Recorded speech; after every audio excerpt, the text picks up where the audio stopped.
Hey y'all, how about that? Sugar cane and Chevrolets. Might be an old song in that somewhere. I have to tell my buddy Tony Ramey about that one. No, that's one of about 30 sugar cane starts that I had. That's a lone survivor, but we'll give it a shot. Once it shoots up and makes a good cane, we can get more of it off of there. But I think that'll be pretty maintained going down the side of that old chicken house right there. Well, we've hit Saturday, Memorial Day weekend. Some of y'all got a long weekend. It's a little bit of a working weekend for me still. Got some things to do tomorrow in my business, but still rolling forward and getting things done on the farm. It is some kind of hot and muggy. I somewhat prepared. I doused myself with off a few minutes ago, and any of y'all that have experienced it in the heat, it closes your pores and you sweat more, and then that creates another problem because you sweat that off and then you have to put more on. But anyway, this old grass gets high quick, even between mowings, and those skeeters with all this moisture really like to hang out in those weeds. If y'all are coming in to say howdy, let me know where you're from. It's always cool to respond and chit-chat in the comments as we go along. There's Holly Marie from Georgia. Good to see you on this evening, ma'am. Just kind of another semi-quiet day here on the farm. I would say it's quiet. Y'all may not can hear it, but we've got some new neighbors up the hill there. The older couple that lived there knew Meemaw.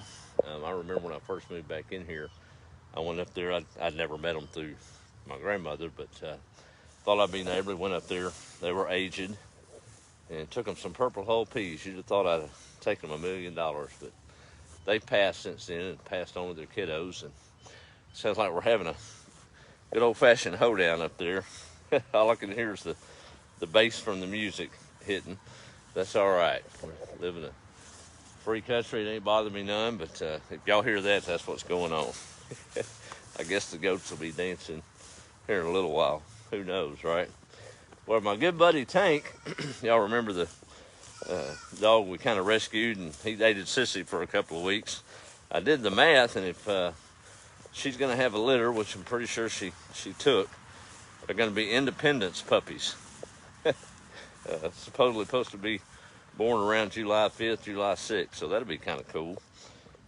That's one of my favorite holidays anyway, so that'll be all right. She's taking it easy right now. She won't come out of that AC. The window units are struggling in this high humidity, but they're keeping it nice and cool in the house. She's left old Hank out here to watch things. He's up there in the pinto beans, in between the beans and tomatoes. So whatever he's watching for, he won't miss it. I can guarantee you that. But all is well. Elderberries are still coming on. I think I've got about 15 different groves marked across Nacogdoches County, and they're just public access areas. People driving by them don't even know what they're passing, but they normally harvest in late July. We'll get what the birds leave and maybe peddle a few of those, but that's all right too. I got to start digging all these potatoes up. They're ready, and I have got a bumper crop. So if y'all around Nacogdoches area, shoot the message page. Be glad to let you get some of these. Ain't no sense in them rotting. Of course, I'll store them inside, and they'll keep for a while. But thought I'd show you this. Y'all know a long-term plan is really have a nice elderberry orchard here. It's we're importing most of our elderberries. You see it in everything. If you go to the store, all the medicinal stuff. But that's what this is. Some of y'all in Texas probably have this on your place. They like full sun. You won't find them in the deep woods. But just to kind of give you an idea of rate of growth, this is a native bush that was here. And back in November, December, I cut it down to the ground. Down to the ground. Because I harvest the stalks and make new trees out of it. And this is 1 year's growth. So each of these will yield about a half a pound of berries on this flower head. Now, the fancy pants up New York City way, and those high-end I call them Hootie 2 bars or whatever. They use these flowers for the cordials. And apparently they bring a pretty high value. But I don't think there'd be much of a flower left by the time we got them from here to New York City, right? So we're just gonna let them make berries, and we'll go from there. I noticed earlier I was actually over in Lufkin working today, grabbed lunch and met some folks. They're raising a little money for a softball team, and we were visiting. And I looked at my little old page here. Looks like we done crossed over 24,000 folks on the page. I thought that was pretty neat. It brings to mind, I've kind of been, believe it or not, mind blocked for the last week or so. Imagine that, me. Yeah, me. Well, I take things to heart. They don't trigger me. They don't upset me. Don't make me mad. Don't even really concern me. But I try to be wise in my older years. I'm still young, I guess, by certain standards. But as we grow, and lots of comments come across the page, I see different ones that maybe kind of not go against the grain, but they question things when we share little stories of faith and all, and ask some pretty poignant questions, kind of doubting, I guess you would, the existence of God and why he allows things in their terminology, and why bad things happen to good folks, why innocent kids die, things of that nature. Well, I've made it a practice not to really engage on those comments, because one or two things is going on. Either they're just being, I don't know their story, I don't know the tragedies that they've encountered or what they're going through, and if they're genuinely seeking out answers and looking for things, that's one thing. But if they're just trying to stir up a big argument, I just respectfully decline. If it's the former and they're truly questioning, that's okay. That means they're on board with a whole dump truck full of doubters. They're pretty good company. From Adam, Eve, Moses, King David, John the Baptist, even the disciples kind of had some doubt. Poor old Thomas gets a bad rap most times. We know him as Doubting Thomas. But I don't know if you realize that kind of gives credence to the whole historical legitimacy of the Bible. Matthew, one of the leaders, one of the disciples, had walked with Christ, watched him die, watched him be buried, and watched him rise again. After all of that, before Jesus ascended on the mountain, the Bible says there were doubters among them. Jesus didn't scold them for that. He just gave them the Great Commission, and he said, go get after it. I'll be with you to the end of the world. So he didn't make them change that doubt. He told them to go forth and to trust. So I think that's what we have to lean on. I do wonder sometimes, and I guess it's okay to think about that. I've kind of been researching it and talking to folks and trying to figure out how to put it to maybe peel back the mystery of why those good things, or why the bad things happen to folks. We all seen it. We see the tragedies around us. And I've come up with the answer. It's pretty easy. I don't know. Sure don't. There's no words I can put together, no story I could tell that would probably settle the matter. There's billions of stars in that sky. We can't see them with the naked eye, but there's telescopes and technology that lets us see them. We can't even fathom a billion. Really can't. If we said billion every minute of our life, just said the word billion, we wouldn't hit 5% of the number billion by the time we turned 100 if we were blessed to live that long. Human mind can't grasp some things, can we? So I've been searching and looking at things and trying to quantify my belief, but it's hard to quantify belief when you boil it down. So I think it hit me today that I'm okay with not knowing all the answers, because I know a guy that has the answers, and I work to have a personal relationship with him. And for those that doubt, it's all right. If I was to try to pull you to my side, which isn't the goal, I guess it'd kind of be like, I like a steak. I like it medium rare. Y'all like yours different, I'm sure. Don't like a lot of seasoning on it if it's cooked right, a good old ribeye.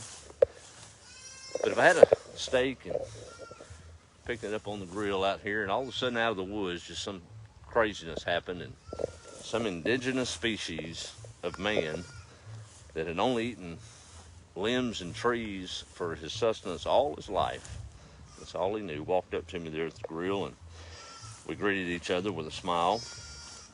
There's absolutely no way, with the language barrier and his lack of understanding, that I could communicate to him how good that steak would taste. About the best I could do would be point to my mouth and rub my belly and hope that that didn't mean stomach ache in his language, because then he surely wouldn't eat it, would he? Can't speak the language. A lot of that's with Christ. Until your heart's converted and you apply a little trust, the unconverted heart can't understand the mysteries of God. The converted heart can't really understand them either, to be honest. But we take it on trust because we've seen too much, and we know that there's something bigger than us.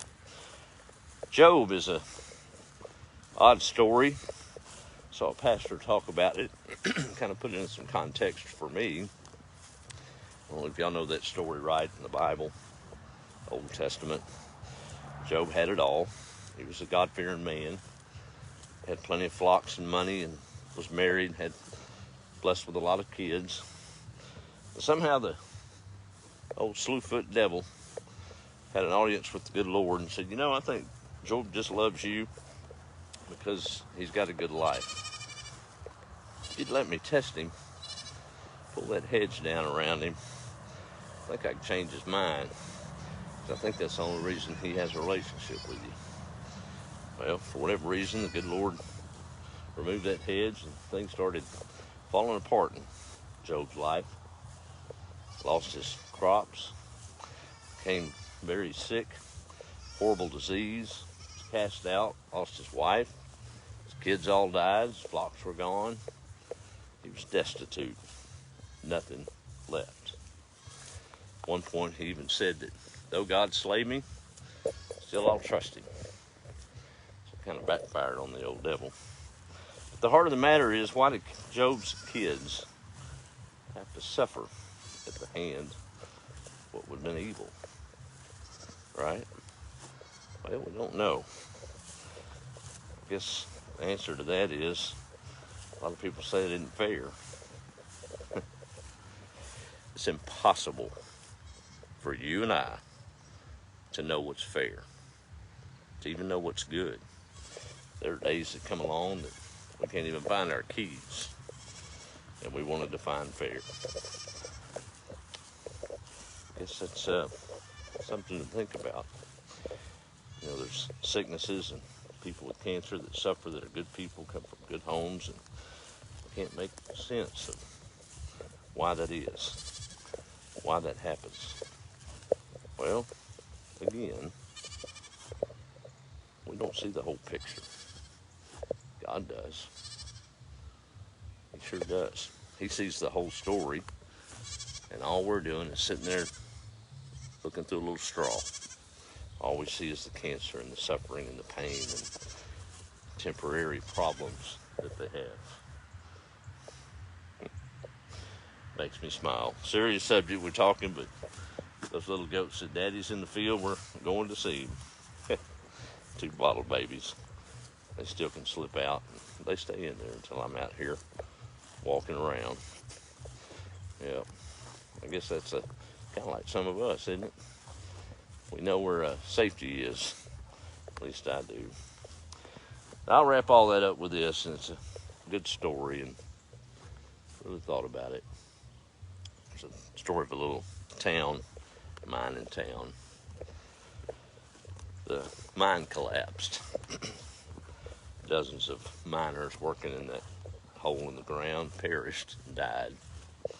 Everybody in the little town knew someone and was affected by the loss of those hard-working men. And the pastor gathered there at the entrance of the mine after it had been imploded. They were trying to sort things out. And what do you say to that? How do you lift that people up to encourage them to keep going and to trust? He stepped up and he said, and I thought about this too. There used to be one hanging in that house right there. But he said in his house, he had a beautiful piece of needlepoint embroidery, a beautiful verse of God's promises. But he turned that thing over, and on the back of that needlepoint embroidered piece of art that hung on the wall, it was a mess. There were knots of string, different colors, spaces, random runs of string. I mean, just absolutely horrible on the back side of that. Those folks, he said, it's like that piece of embroidery. With life, sometimes that's all we see, is that backside. The tangled mess of problems, the random strings that don't seem to connect, different colors. Things just don't make any sense. But when we get to the other side, and you flip it over and you see what God sees, it's a work of art and beauty. But it's hard for us to understand, right? So we'll leave it at that, and I'll leave it at that. And always glad to engage with anyone that wants to have a dialogue and a conversation about the good Lord and my belief. But it's not my job to convince you. It's my job to be a light and to continue to trust. I believe that's a full-time job enough in itself, isn't it? What are y'all doing? They said, we're eating and we're following you. Well, there we go again. Guess I need to be like a little goat, don't I? No, they trust no matter what, right? They don't even know their mama died. That's right. They just munch on and live life, and they don't question. That's all right. Lighten it up a little bit. Kind of a good lesson of manner of sorts. Talking about trust and things. I know friendships are important. Young man was set to get married and overwhelmed. Those of y'all that have been through that festivity know it's a big old long list of stuff to do, and everything's got to come together right at the same moment in time, and that's the challenge, right? It's like herding cats, literally. But he leaned on his dad. He said, Dad, I'm overwhelmed. I've got 50 close friends that I need to personally invite to the wedding, and I just don't see how I'm going to have the time to do it. Can you handle that one task for me? He said, Son, I'd do anything for you. Yes, sir, I'll handle it. Well, a few months rocked by, and the wedding arrived, and to his dismay, the groom looked out in the crowd, and 5 of those 50 were in attendance. He was infuriated, disappointed, just totally upset at his father. And before the wedding commenced, he found his father. He said, Dad, I asked you to do one thing. You had one job, to contact my 50 good friends to have them here in attendance for the wedding. He said, Son, before you go any further, I did what you asked. I personally called each one of the 50 and spoke with them on the phone, every one of them. And I told them that you had a need 90 days from the date I called, and they needed to be here at this spot to help you out. The 5 you see out there, those are your friends, son. The rest of them, it speaks for itself. So when the chips are down, no questions asked, a friend is there, right? Thought that was a pretty good lesson. If you're a true friend, sometimes details don't matter, right? Well, y'all just won't let me go, will you? Oh, man. I'm always a little bit sheepish, or wait, sorry, that was not intended. Goatish, we'll just say goatish, to get into a too deep thinking of a subject, because this is gonna happen. The randomness of a farm, and I don't know. It's good. I always wanted to turn these goats. So people ask, why am I raising goats? Well, hobby, yeah, that's fun. They don't eat a whole lot, so it's not a big burden that way. But I would like to begin to harvest the milk off of these. I'm just going to pop a squat like my mom said. And the trick to that is, handling the goats and handling the does, and they're even tempered. But it's a little tricky sometimes to milk those goats. So you have to really take the time to form that bond with them. Well, bottle feeding these two, I don't think I'm going to have any trouble when they age to milk producing time, because it's now to the point to where they used to chase me to get their milk in the evening, but they know that's not coming now. So just a little affection is all they want, just to know I'm close enough for them to see. It's a pretty cool thing, if you ask me. Let me look through these comments right quick. Get my spectacles on. We're not gonna get too far in. Man, I'm so horrible with these puns right now. They're all cliches, but they apply. I was gonna say I don't want to get too far in the weeds, but I already am. Out here in the pasture full of them. So y'all forgive me. I guess it's Freudian slips, isn't it? Is that what they say it is? Let me scroll back through here and see who's on real quick. And I'll share you another one about a taxi driver in New York City. It's a pretty good one. And the worth of earning it yourself. There's Michael up in Tennessee. How are you? Misty checking in. Finally got to catch a live. I told somebody last night it's better than be caught the other way dead, isn't it? Whoa, goodness. Well, good to see you. Glad you're on here. Appreciate your friendship. There's Michael, says associate. Where am I from? I am in Nacogdoches, Texas, sir. On a 100-year-old home place. I was it's a good friend, old man used to say I was just a little pot licker out here on this old place growing up. It's my maternal farm. They bought it in 45. It was built in 1918 by the house that I hadn't talked about that much. I guess over the years I've been blogging and sharing things for about 5 years. You can find it on YouTube, and if you go in reverse, you'll see a much woollier Joel.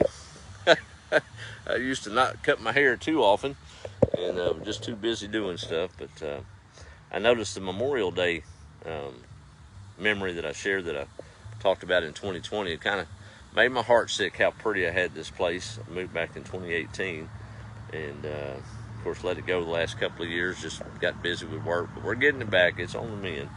But a lot of these places are grown back up in that short span of time.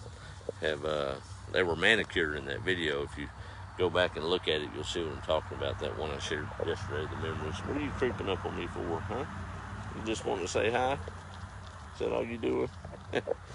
Oh, but anyway, the house was built in 1918 by an immigrant, I believe, from Germany. And he had a little lumber mill in these backwoods here, a little small mill that he would ship the pine to Nacogdoches on an old tram, a little train track of sorts. My uncle's still with us. He's aging. He told me that train track was there probably to the 60s, 70s before they tore up the tracks. I've looked for that thing and looked for that berm, but I can't find it, but it's back there. But that house was built out of virgin pine timber. It was harvested right off this pasture and those backwoods there, and it's still standing this, over 100 years later, and solid as a rock in there. Pretty good deal. But that's the story of this place. And, everybody had an old home place growing up, especially kids of the 70s, 80s.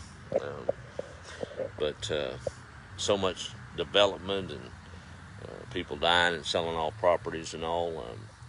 I'm really, really blessed to still have this place to come back to and keep it in a stewardship for my uncle that owns it, and gracious to let me tend it and take care of it. And good man. And I'm sure blessed to be here. Winnie, Texas, checking in. How are you, ma'am? That's Brenda. Let's see. I'm not sure. Michael's still asking questions. I'll try to catch up to you in the comments in a little bit, buddy. Jimmy's in South Carolina. Let's see. The only problem with this live thing is sometimes you're asking them, and I've already moved past that, so I get kind of off track sometimes. That's all right.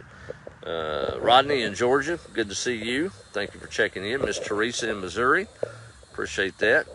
Mary Weir is in Perrysville, Indiana. Thank you for that. And my good friend up Michigan way, Miss Carrie. Nothing better than talking about Jesus, if you ask me. I just love that song. I can only imagine. That's right. That's right. Let's see. 3 guesses what I'm crazy. She is a Whataburger fanatic, y'all. I'm just going to put that out there. So, she always gives me a hard time when I'm talking about eating Whataburger. But anyway, I guess they don't get that far north. I guess I could buy one and ship it up there to her. It might not be much left to it by the time it got to Michigan, though. She's a misplaced Texan. That's all right. Miss Nancy Perry is in Danville, Kentucky. Checking in. Thank you for that. Well, I heard tell about a millionaire in New York. Took a taxi to get from place to place. I guess that's common practice up that way. And his taxi driver took him to his destination. Cordial conversation. And when they got there, the guy paid the taxi driver the exact change on the fare and tipped him $20 on top. As he exited the cab, the taxi driver said, "Excuse me, sir, may I ask you a question?" He said, "Sure, what do you need?" He sat back down in the cab for a minute. He said, yesterday I took your son across town, pretty much the same exact fare, and he tipped me $200 for that ride. Just curious why you only tipped me $20, if I can ask. He said, "Oh, that's easy. See, he's the son of a multimillionaire. I was an orphan." The worth of what you work for, right? The old son kind of had it come easy to him, and old dad had to work for it. But that's all right. Well, I guess Hank decided that that's the only goats he's going to get to watch tonight. Y'all reckon anything's going to get them goats? I doubt it. Very seriously. That's a nice thing to see, having a good guard dog on the place and not making a bunch of ruckus and not barking at everything, just quietly watching. Here I go again. Can't help it. Just how I see life. That's a reminder of our good Lord. Quietly watching. Staying out of the way. Letting us work through our own free will. So the love is genuine. Right? If y'all have a blessed Memorial Day, I may come on tomorrow and share a few thoughts. The letter I read about Memorial Day, I really enjoy reading it. Kind of brings it home. But, I hope we reflect on the sacrifices. Let's save the Happy Veterans Day for November. All right? Reflect on the sacrifices of those that left it on the field. We think they know, the children, but they don't. We've got to teach them. Right? So let's do that. All right, I'm going to wrap it up. I'm excited I got to wrap it up on a positive note here. Speaking of Memorial Day, I can remember many a summer holiday. Let me flip it around. I've talked about it, but I got serious about it. Y'all remember what these were? I know you do. Let me see here. Oh, well, I guess I should have tested this before I went live, huh? Oh, yeah, works fine. These were out in the pasture in the weeds, up in that thicket. And I, through the wondrous technology that we have called Amazon shipping, I think that's where I got them. I don't even know.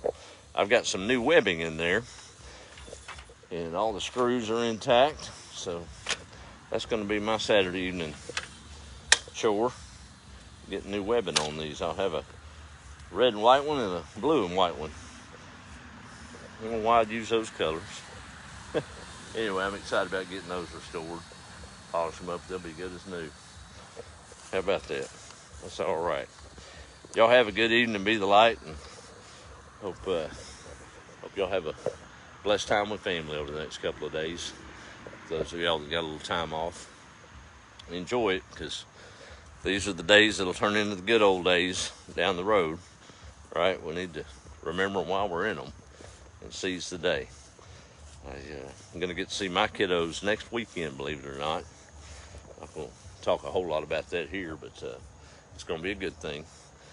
Spend time with family, looking forward to that. But sure, we'll be visiting during that time. I'm going to get lost in the moment with them, as it should be, right? Y'all have a good evening. Be the light, and guess we'll talk to you soon.